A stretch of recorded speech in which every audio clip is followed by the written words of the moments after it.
Ramalan Wangsit Siliwangi tentang Sadra Piningit. Wangsit Siliwangi salah satunya meramalkan kemunculan Satrio Piningit yang kembali membawa Nusantara berjaya. Siapakah Sadra Piningit dalam Wangsit Prabu Siliwangi tersebut? Bagaimana tanda atau ciri kemunculannya? Hal ini diramalkan dalam Uku Wangsit Siliwangi. Uku Wangsit Siliwangi banyak meramalkan berbagai hal yang terjadi di Nusantara atau Indonesia saat ini, termasuk kemunculan Sadra Piningit. Salah satu ramalan yang paling kesohor adalah keberadaan Insinyur Soekarno yang disebutkan secara detail mengenai keturunan dan ciri-cirinya, yakni seorang penguasa yang berasal dari orang biasa, tetapi sesungguhnya titisan dari raja dan penguasa dahulu kala. Penguasa itu memiliki ibu dari keturunan Bali, atau disebutkan dalam Wangsit bahwa ibunya seorang putri dari Pulau Dewata.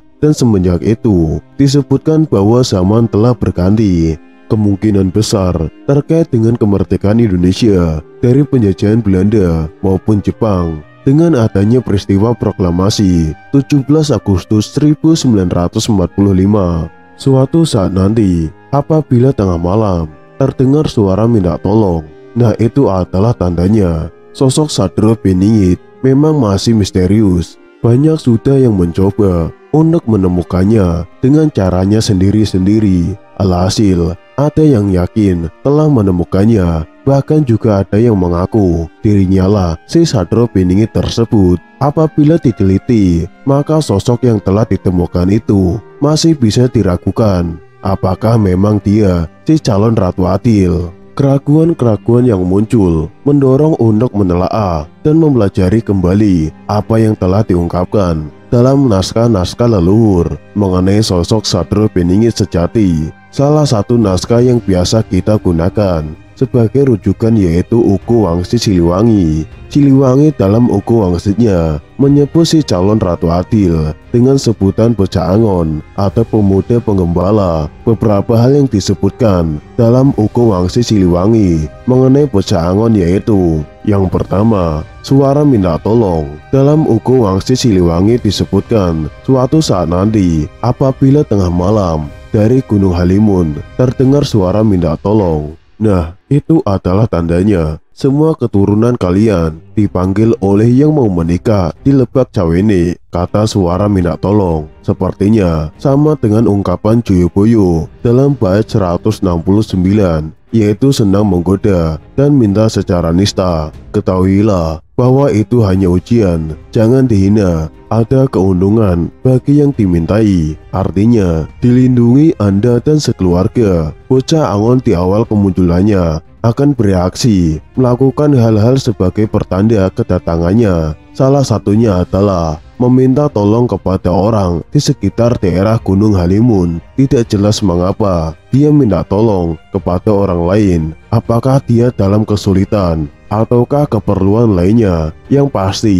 bila telah terjadi hal demikian, berarti itu pertanda akan kemunculannya. Sementara dikaitkan dengan ramalan Joyoboyo pada bait 169, disebutkan bila Bocah Angon tersebut suka minta secara nista sebagai ujian. Kalimat tersebut mengidentifikasikan bahwa minta tolong itu hanya sebatas ujian bagi yang dimintai pertolongan. Ujian apakah itu? Belum diketahui ujian apa yang suka dilakukan Bocah Angon pada orang. Sebaiknya kita tunggu saja kejadiannya. Yang kedua, mencari sambil melawan, melawan sambil tertawa. Dalam Uku Wangsit Siliwangi disebutkan suatu saat nanti akan banyak hal yang ditemui sebagian-sebagian sebab terlanjur dilarang oleh pemimpin pengganti. Ada yang berani menelusuri terus-menerus, tidak mengindahkan larangan, mencari sambil melawan, melawan sambil tertawa. Dialah anak gembala. Kata terlanjur dilarang ini apa maksudnya? Apakah dilarang dalam mengungkap fakta-fakta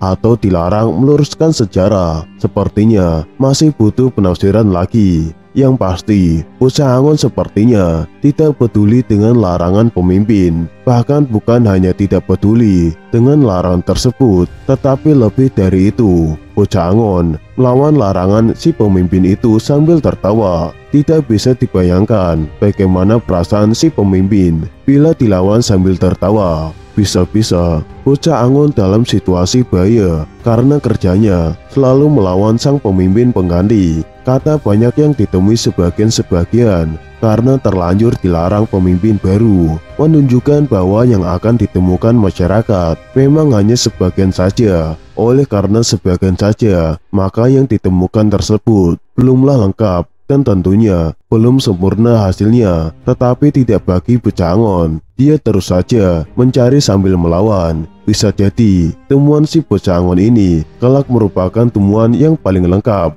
dan mendekati kebenaran. Yang ketiga, dia digembalakan ranting daun kering dan sisa potongan pohon. Dalam Uko Wangsit Siliwangi disebutkan, apa yang dia gembalakan bukan kerbau, bukan domba, bukan pula harimau ataupun bandeng, tetapi ranting daun kering dan sisa potongan pohon. Dia terus mencari, mengumpulkan semua yang dia temui, tapi akan menemui banyak sejarah atau kejadian. Selesai zaman yang satu, datang lagi satu zaman yang jadi sejarah atau kejadian baru. Setiap zaman membuat sejarah, setiap waktu akan berulang, itu dan itu lagi. Bocah Angon memiliki kebiasaan mengumpulkan daun dan ranting. Kata daun dan ranting yang disebutkan Uko Wangsit Siliwangi dalam bahasa asli Sundayana yaitu Kalakai Jeng Tutunggal. Kalakai merupakan daun lontar yang biasa digunakan oleh orang kita pada zaman dahulu kala sebagai lembaran daun untuk menulis. Sementara tutunggal merupakan ranting pohon yang biasa digunakan orang kita pada zaman dahulu kala sebagai pena untuk menulis, sehingga kalakai dan tutunggal bisa diartikan sebagai kertas dan pena. Si bocah Angon ini memiliki kegemaran suka mengembalakan kertas dan pena.